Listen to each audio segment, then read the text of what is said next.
नमस्कार, आपके साथ मैं हूं अंजलि सिंह। हमारे एक खास कार्यक्रम सेहत तमा में आपका बहुत स्वागत है। इस कार्यक्रम में हम आपकी सेहत और उससे जुड़ी समस्याओं के बारे में बात करते हैं। आज हमारे साथ जुड़ रहे हैं मित्तल पॉलीक्लिनिक बिलासपुर से डॉक्टर जीके मित्तल, जो मेडिसिन विशेषज्ञ हैं और मौसमी बीमारी, कोरोना से जुड़ी बीमारी और उसके बचाव के बारे में आपको जानकारी देंगे। तो डॉक्टर साहब हमारे साथ जुड़ गए हैं। मित्तल साहब, बहुत स्वागत है आपका न्यूज़ 24 मध्य प्रदेश छत्तीसगढ़ पर। धन्यवाद जी। मित्तल साहब, चूंकि अब कोरोना एक तरफ देखने को मिल रहा है, वहीं दूसरी तरफ शीतलहर जिस तरीके से चल रही है, विंटर सीजन शुरू हो चुका है, कैसे इससे बचा जा सके, कौन कौन सी मौसमी बीमारियां इस समय फैलने की संभावना है, पहले तो उसके बारे में हमारे दर्शकों को बताइए।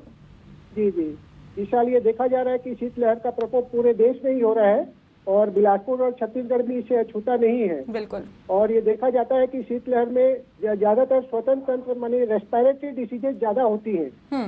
ज्यादातर जो मरीज हैं, व्यक्ति हैं, वो सर्दी, खांसी, बुखार इत्यादि बीमारियों की चपेट में आ रहे हैं और ज्यादातर वही केस अभी मेरे क्लिनिक में भी आ रहे हैं। और इनसे बचने के लिए अपने को सुबह और शाम जिस समय और रात्रि के समय जो टेम्परेचर ज्यादा डाउन हो जाता है, और शाम जिस समय और रात्रि के समय जो टेम्परेचर ज्यादा डाउन हो जाता है, उस समय बाहर निकलने से बचना चाहिए। जी जी, बिल्कुल, बाहर निकलने से बचना चाहिए और गर्म कपड़ों का ज्यादा उपयोग करना चाहिए और ठंडे पदार्थों का सेवन नहीं करना चाहिए और गर्म पदार्थ, चाय, कॉफी, गर्म सूप इत्यादि का सेवन ज्यादा करें और अपने आप को शीतलहर से बचा के रखें। जी बिल्कुल, बिल्कुल शीतलहर से चूंकि बचा कर रखना है और शीतलहर जिस तरीके से चल रही है, अलाव का भी सहारा जो है लिया जा सकता है। लेकिन डॉक्टर साहब, जिस तरीके से ये भी देखने को मिल रहा है कि शीतलहर का क्या खतरा श्वसन तंत्र पर भी पड़ता है, क्या इसके भी मरीज आपके पास देखने को मिल रहे हैं? क्या इसके भी मरीज आपके पास आते हैं?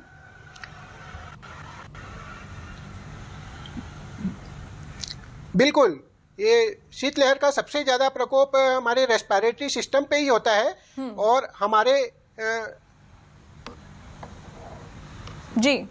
हमारे फेफड़े बहुत ज्यादा सेंसिटिव रहते हैं इसके प्रति। तो इस समय जो ज्यादातर और इस समय देखा गया है कि वायरल डिसीज ज्यादा होती हैं। जो रेस्पिरेटरी इन्फेक्शन होते हैं वैसे तो कई प्रकार से हो सकता है,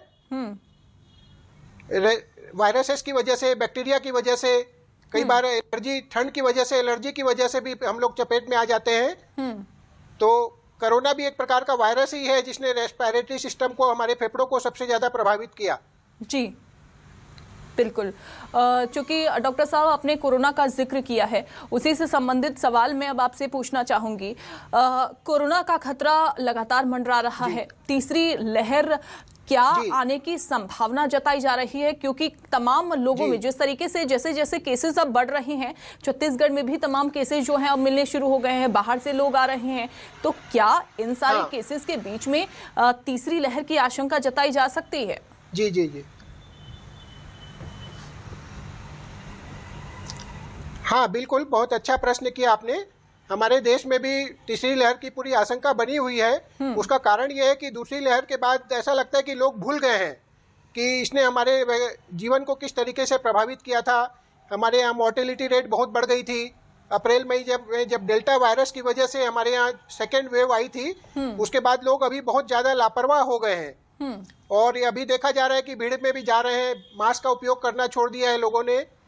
तो ये सब, इनसे आशंका उत्पन्न हो रही है कि जनवरी फरवरी तक हमारे देश में भी ये ओमिक्रॉन के केसेस, जो कि कोरोना का ही एक वेरिएंट है, उसकी वजह से आने की संभावना पूरी तरह बनी हुई है। बिल्कुल सही कहा आपने डॉक्टर साहब। चूंकि जिस तरीके से लोग बाहर निकल रहे हैं, मास्क का प्रयोग नहीं करते हैं, जिसकी वजह से तमाम जो केसेस हैं वो बढ़ने शुरू हो गए हैं। लेकिन अगर तीसरी लहर आ जाती है तो ये कितनी ज्यादा घातक साबित हो सकती है? दूसरी लहर जब आई तो हमने देखा कि बहुत ज्यादा घातक साबित हो गई। ऑक्सीजन की कमी जो लोगों में बहुत ज्यादा हो गई, अस्पतालों में व्यवस्थाएं बहुत जो है वो देखने को हमें नहीं मिल रही थी। इस समय कितनी ज्यादा घातक ये साबित हो सकती है अगर तीसरी लहर आई तो? जी जी, अभी तक का जो ट्रेंड देखने को मिला है उसमें ये पता चल रहा है कि ओमिक्रॉन से होने वाली मौतें या मोर्टेलिटी रेट बहुत कम है। और एक अच्छी बात हमारे देश के मामले में ये है कि हमारे देश में लगभग 130 करोड़ वैक्सीन लग चुकी हैं, जिनमें से 50 करोड़ लोगों को डबल डोज भी दिया जा चुका है। और एक और साइंस के रिसर्च के हिसाब से पता चलता है कि जैसे वायरस में जितने ज्यादा म्यूटेशंस होते हैं उसकी क्षमता का या विरुलेंस जिसको हम लोग बोलते हैं मेडिकल साइंस की भाषा में, तो वो कम हो जाती है। तो एक अच्छी बात यह है कि ये लगभग मेरी जानकारी के हिसाब से ओमिक्रॉन 23rd म्यूटेशन है ये वायरस का। तो ये सेकेंड वेव जितना तो घातक नहीं होगा, लेकिन फिर भी हमको सावधानी रखना जरूरी है, क्योंकि अभी तक बच्चों में इसका क्या प्रभाव होगा, किस रूप में ये बच्चों को प्रभावित करेगा, इसके रिसर्च के परिणाम अभी हमारे पास उपलब्ध नहीं है। बिल्कुल, लेकिन क्या इसके लक्षण कोरोना जैसे ही होंगे? क्या ये उतना ज्यादा ही घातक साबित होगा जितना डेल्टा और डेल्टा प्लस वेरिएंट घातक साबित हुआ था डॉक्टर साहब?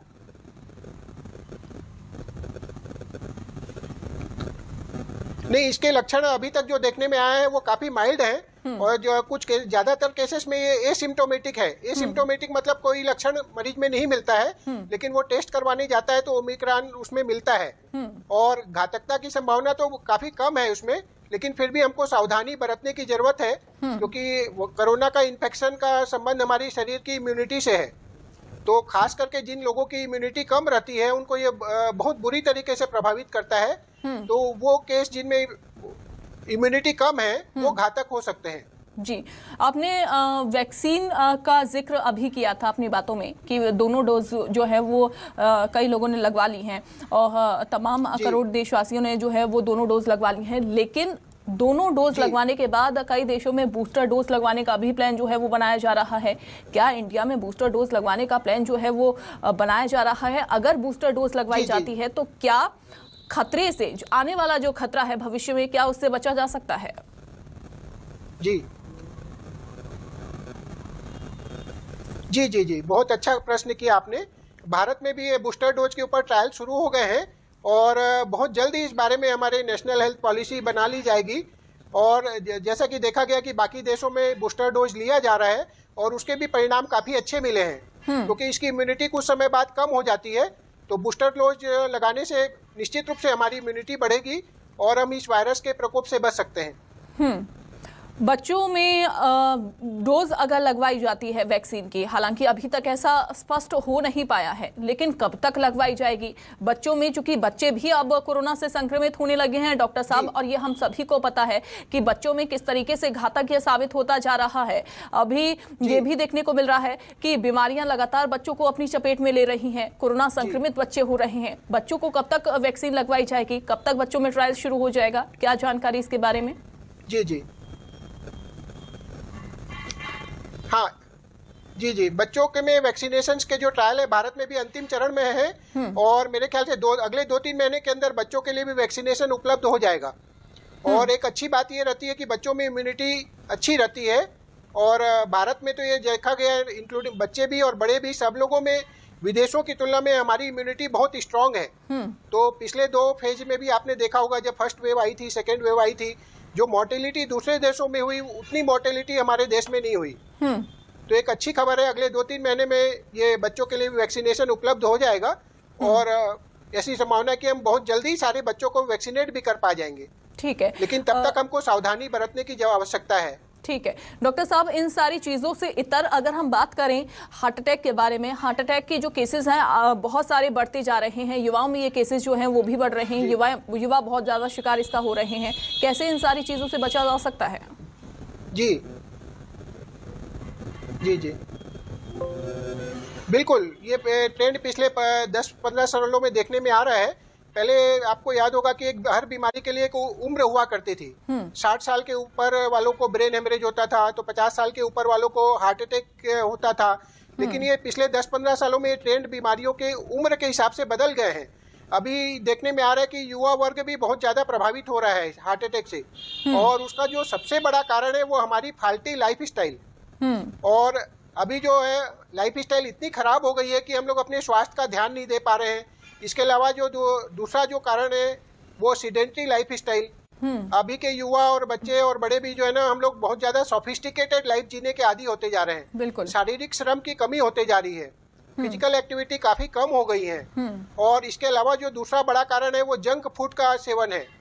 अभी हम लोग जो जंक फूड खाते हैं, जिसमें ज्यादातर जंक फूड में शक्कर, नमक, मैदा मिला हुआ रहता है, और ये तीनों, इनको हम लोग मेडिकल साइंस में व्हाइट पॉइजन बोलते हैं, सफेद जहर। तो इनमें कोई न्यूट्रिशन नहीं रहता और हमारी बॉडी के लिए कोई भी बिल्कुल भी उपयोगी नहीं रहते। तो हमारी जो फालतू लाइफ स्टाइल है, जो स्ट्रेसफुल लाइफ हो गई है, और ये फिजिकल एक्टिविटी की कमी हो गई है, जंक फूड का सेवन बढ़ गया है, इसके अलावा जो स्मोकिंग है, टोबैको का उपयोग है, और ये सब भी कारण है जिसकी वजह से हार्ट अटैक के केसेस निरंतर बढ़ रहे हैं। पहले आपको याद होगा कि पिछले 20-30 साल पहले जो कम्युनिकेबल डिसीज थी वो ज्यादा होती थी, इन्फेक्शन की वजह से होने वाली या एक व्यक्ति से दूसरे व्यक्ति में फैलने वाली बीमारियां। लेकिन पिछले 15 सालों में ये ट्रेंड बदल गया है। अब कम्युनिकेबल डिसीज की बजाय यदि हम लोग कोरोना को छोड़ दें तो ज्यादातर नॉन कम्युनिकेबल डिसीज, जो कि ये जिसमें हार्ट अटैक भी शामिल है, डायबिटीज भी शामिल है, कैंसर भी शामिल है, ये सारी बढ़ती जा रही हैं। बिल्कुल सही कहा आपने कि तमाम ऐसी बीमारियां हैं जो आजकल बढ़ती जा रही हैं। लेकिन बीमारियां तो बढ़ती जा रही हैं डॉक्टर साहब, लेकिन लाइफस्टाइल भी इससे बहुत ज़्यादा प्रभावित हो रहा है। कैसे इन सारी चीज़ों से बचा जाए, लाइफस्टाइल ना इन बीमारियों से प्रभावित हो, किन चीज़ों को किन यहाँ पर अपनी लाइफस्टाइल में उतारा जाए ताकि जीवन इससे ना प्रभावित हो?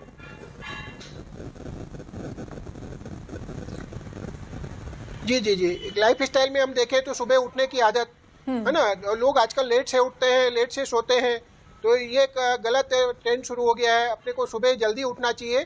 सुबह का नाश्ता लोग लेट से करते हैं, 10 बजे 11 बजे, उसकी वजह से हमारा स्वास्थ्य प्रभावित होता है। सुबह का नाश्ता जल्दी करना चाहिए और हैवी ब्रेकफास्ट लेना चाहिए। और अभी देखा जा रहा है कि लोग बाग डिनर का जो समय है वो रात को 11 बजे तक डिनर ले लेते हैं और तुरंत सोने चले जाते हैं। तो ये भी एक गलत हमारी आदत बन गई है। रात के भोजन यानी डिनर और सोने के बीच में 2-3 घंटे का अंतर होना चाहिए। और अननेसेसरी ज्यादा समय तक रात को लेट से सोना, वो भी हमारे लिए एक स्ट्रेस का कारण बनता है। और अभी ये देखा जा रहा है कि युवाओं में जिम जाने का बड़ा ट्रेंड शुरू हो गया है। और कुछ केसेस आपने पढ़े भी होंगे पेपर में कि जिम के समय उसको व्यक्ति को अटैक आ गया। तो होता क्या है, वहां पर कोई डॉक्टर तो उपलब्ध रहता नहीं है, और एक दूसरे को देख करके युवा वर्ग जो है जिम जाना शुरू कर देते हैं। और ट्रेनर्स को भी और उनको युवाओं को भी इस बात का बिल्कुल भी आइडिया नहीं रहता कि उनके हार्ट के ऊपर कितना लोड पड़ रहा है। तो क्या डॉक्टर साहब इन सारी जो ये सारा जो लाइफस्टाइल हार्ट अटैक आता है और व्यक्ति की मौत हो जाती है। तो क्या ये सारा जो लाइफस्टाइल है, इनको लाइफस्टाइल डिजीज का नाम दिया जा सकता है? बिल्कुल बिल्कुल, ये सब लाइफ स्टाइल डिसऑर्डर ही है। जैसे कि मैंने बताया था, हार्ट अटैक है, ब्लड प्रेशर है, डायबिटीज है, और कैंसर के केसेस भी हैं। इनका काफी हद तक हमारी जो फालतू लाइफ स्टाइल है उससे संबंध है। जी, कैसे इन सारी चीज़ों को ध्यान में रखा जाए और कैसे इन सारी चीज़ों से फिर बचा जाए डॉक्टर साहब? जैसा कि हालांकि आपने बताया कि सुबह जल्दी उठना है और योग भी हम कर सकते हैं, क्योंकि योग अगर किया जाएगा तो निरोग रहा जाएगा। लेकिन तमाम लोग हैं ये सारी चीज़ों को दरकिनार कर देते हैं, नहीं ये सारी चीज़ों को इस्तेमाल करते हैं। जी जी जी जी, तो बहुत अच्छा बोला आपने कि योगा के द्वारा भी हम अपने शरीर को स्वस्थ रख सकते हैं। कुछ लोग, यदि हम लोग योगा नहीं कर सकते तो प्राणायाम कर सकते हैं। प्राणायाम में भी हमको दिक्कत है तो वॉकिंग तो किया ही जा सकता है। ऐसा कहा जाता है कि वर्ल्ड की जो बेस्ट एक्सरसाइज है वो वॉकिंग है। तो सुबह जल्दी उठें, हम लोग 1 घंटा अपने शरीर के लिए दें, फिजिकल एक्टिविटी बढ़ाएं और स्ट्रेसफुल जीवन न जिए। भोज्य पदार्थों में हम शुद्ध सात्विक आहार का अपने को सेवन करना चाहिए। ये देखा गया है कि नॉन वेजिटेरियन में कार्डियक इंसिडेंट्स 15 से 20% ज्यादा होते हैं। और टोबैको का सेवन है, स्मोकिंग है, ये सबसे अपने को दूर रहना पड़ेगा और तभी हम इन लाइफ स्टाइल डिसीज से बच सकते हैं। कार्बोहाइड्रेट का सेवन घटाना होगा। कार्बोहाइड्रेट ज्यादा के सेवन से हमारे पैंक्रियास के ऊपर लोड बढ़ जाता है और उसकी वजह से डायबिटीज के मरीजों की संख्या भी लगातार बढ़ती जा रही है। इसके अलावा जो मैंने पहले कहा था रिफाइंड फूड, तो उसमें जो नमक है, सफेद नमक जिसको हम बोलते हैं, तो उसका जो हमारी रिक्वायरमेंट है पर डे की 2 से 3 ग्राम पर डे हमारी रिक्वायरमेंट है। लेकिन भारत में लोग बाग 15 ग्राम पर डे नमक का सेवन करते हैं और यही कारण है कि इसकी वजह से ब्लड प्रेशर के मरीज और बढ़ते जा रहे हैं भारत में। और हार्ट अटैक की संभावना भी काफी बढ़ जाती है ब्लड प्रेशर के मरीजों में। बिल्कुल। तो सफेद नमक का सेवन न करें, उसके बदले सेंधा नमक जो आता है, रॉक साल्ट जिसको हम बोलते हैं, उसका सेवन किया जाए और कम मात्रा में किया जाए। और इसके अलावा फाइबरस फूड बढ़ाना चाहिए हमको, सलाद ज्यादा खाना चाहिए, फल फ्रूट का सेवन ज्यादा मात्रा में करना चाहिए, पानी ज्यादा पीना चाहिए, और सफेद चीजें जैसे बताई थी मैंने। इसके अलावा स्वीट्स, मीठे भोज्य पदार्थों का सेवन कम मात्रा में करें जी। अगर और रात का भोजन हल्का करें। अभी देखा गया है कि लोग ब्रेकफास्ट तो लाइट लेते हैं और डिनर जो है बहुत हैवी हो जाता है, बिल्कुल उसकी वजह से, और फिर उसके बाद सो जाते हैं, तो फिर वो डाइजेशन के लिए प्रॉपर समय नहीं मिल पाता हमारी बॉडी को। बिल्कुल। अच्छा, डाइजेशन की आपने बात की डॉक्टर साहब, उसका जिक्र किया, इसी से संबंधित मैं सवाल पूछूंगी। कई बार लोगों में डाइजेशन की भी बहुत ज़्यादा प्रॉब्लम रहती है, कुछ भी खा ले, हल्का भी अगर वो खाते हैं तो भी उनको डाइजेशन में बहुत ज़्यादा प्रॉब्लम होती है, गड़बड़ी होती है, क्या उसका कारण है?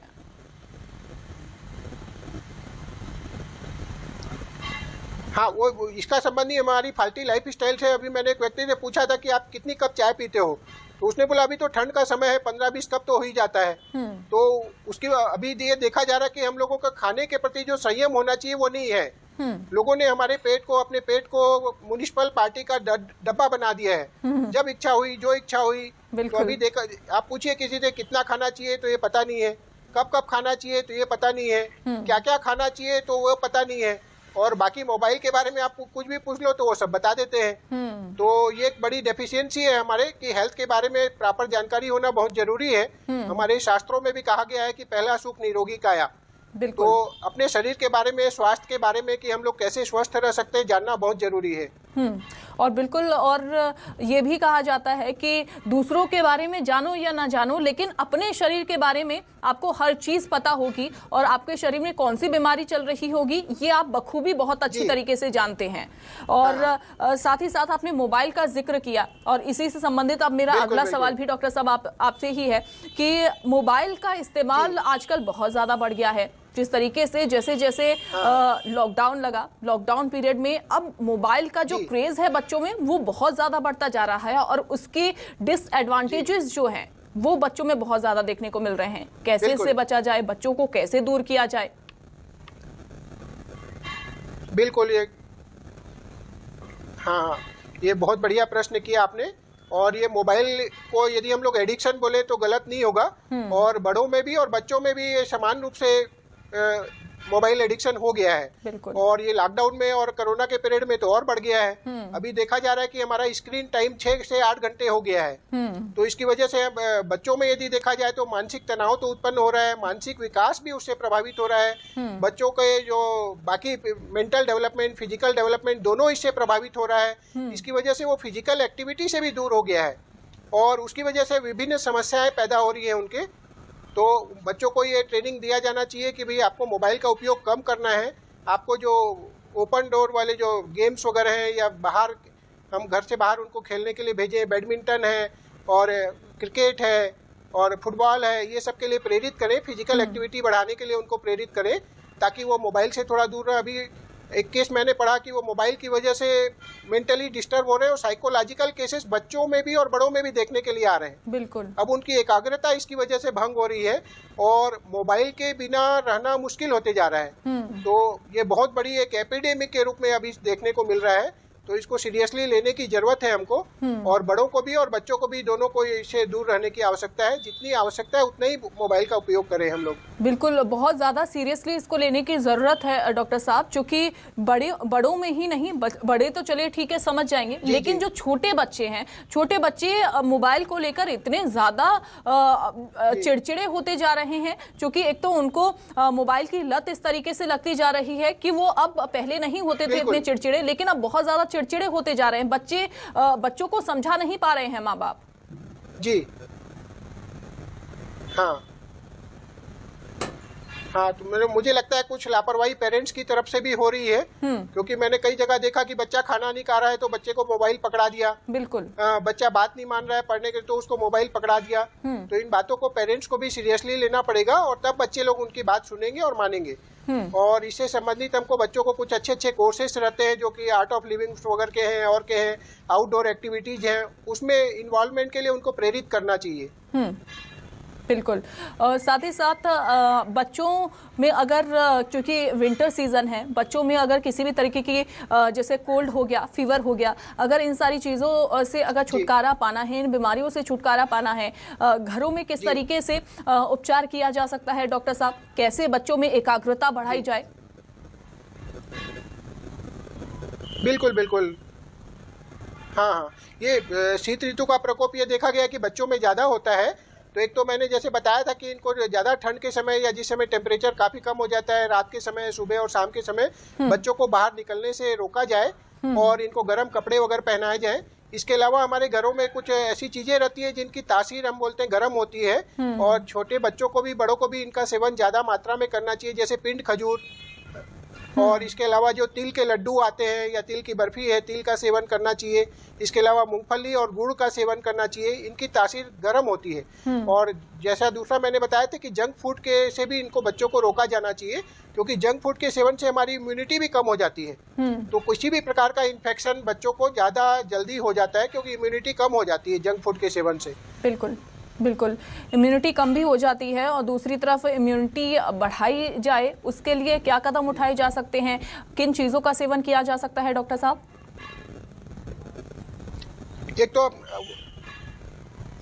हाँ, जैसे मैंने बताया, इम्यूनिटी बढ़ाने के लिए अभी पिंड खजूर है, तिल का सेवन है, गुड़ का सेवन है, न्यूट्रिशियस फूड जो है, फलों का सेवन ज़्यादा देना चाहिए, सलाद बच्चों को खिलाना चाहिए, और फिजिकल एक्टिविटी बच्चों की बढ़ानी चाहिए। इन सब चीज़ों से भी बच्चों की इम्यूनिटी बढ़ जाती है जी। और एक जो लापरवाही होती है ज़्यादातर बच्चों के मामले में देखा गया है कि शुरू में इलाज उसको बीमारी को सीरियसली नहीं लेते पेरेंट्स। बिल्कुल, वो कि घर में ठीक हो जाएगा, तो उसको ज़्यादा समय बर्बाद ना करें।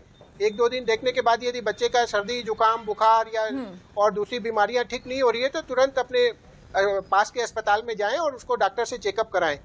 बिल्कुल बिल्कुल। स्वयं डॉक्टर बनने की कोशिश न करें और न झोला छाप डॉक्टरों को भी ना दिखाएं। बिल्कुल, झोला छाप डॉक्टरों की समस्या है, वो भी आजकल बहुत ज्यादा बढ़ गई है। इसी सवाल के साथ मैं आपके पास लौटूंगी डॉक्टर मित्तल। एक कॉलर हमारे साथ जुड़ गए हैं बिलासपुर से, राहुल जुड़े हुए हैं हमारे साथ। राहुल, अपना सवाल पूछिए। बिल्कुल, चलिए, लगता है संपर्क टूट गया है। झोला छाप डॉक्टर का आपने जिक्र किया, कैसे उनसे बचा जाए, ये भी एक बड़ी चुनौती जो है पेरेंट्स के सामने खड़ी हो गई है। जी बिल्कुल, झोला छाप डॉक्टरों से बचाव जरूरी है। इससे ये देखा जा रहा है कि बहुत सारी कैजुअलिटीज और मौतें जो है वो गलत ट्रीटमेंट की वजह से हो जाती हैं। और इसका एक दूसरा नुकसान ये होता है कि जब हम कुछ समय घर में बर्बाद कर देते हैं, कुछ समय झोला छाप डॉक्टरों के चक्कर में बर्बाद कर जाते हैं, तब तक बच्चा या जो पेशेंट है वो काफी सीरियस हो जाता है। और जब उसको किसी अच्छे हॉस्पिटल में भी लेके जाते हैं तो उसको बचाना संभव नहीं होता। तो ऐसी स्थिति में जो पेरेंट्स का या अटेंडर्स जो रहते हैं मरीज के साथ वाले, उनका गुस्सा उसी हॉस्पिटल के ऊपर टूटता है फिर। बिल्कुल बिल्कुल। तो डॉक्टर मेडिकल में देखा जाए या बीमारियों के संबंध में देखा जाए तो समय का बहुत ज्यादा इम्पोर्टेंस रहता है। जी बिल्कुल बिल्कुल। और झोला छाप डॉक्टरों से वैसे भी बचना चाहिए, क्योंकि ज्ञान की थोड़ी सी उनके पास कमी होती है, और साथ ही साथ ज्ञान की कमी की वजह से कई बार मरीजों को यहाँ पर अपनी ज़िंदगी के साथ यहाँ पर खिलवाड़ ज़रूर करना पड़ सकता है, इसीलिए उनसे बचना ज़रूर चाहिए। डॉक्टर मित्तल, बहुत शुक्रिया जुड़ने के लिए, हमसे बातचीत करने के लिए। समय बस इतना सा ही है हमारे पास, बहुत शुक्रिया जुड़ने के लिए। और सेहतनामा में फ़िलहाल के लिए बस इतना ही, लेकिन आप देखते रहिए न्यूज़ 24 मध्य प्रदेश छत्तीसगढ़।